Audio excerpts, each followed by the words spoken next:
আসসালামু আলাইকুম। আজকে আপনাদের ঘুরে দেখাবো সবুজে ঘেরা এই সোনার বাংলা।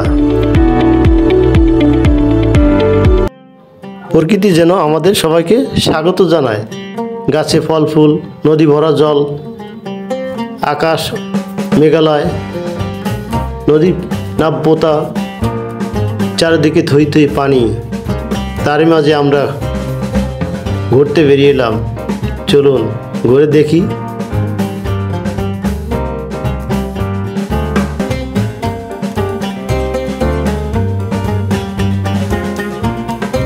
বাংলাদেশ এটি একটি নদীমাতৃক দেশ। রয়েছে সবুজে ঘেরা গাছপালা, আমার মাতৃভূমি।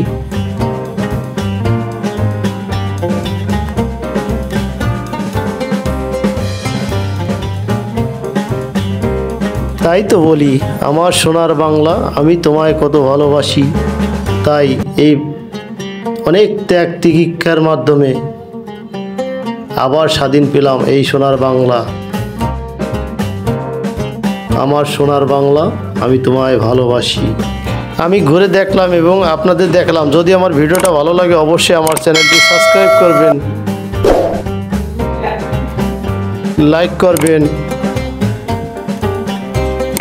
শেয়ার করবেন। আজকের মতো বিদায়, সবাই ভালো থাকবেন। নতুন কোনো ভিডিওতে দেখা হবে।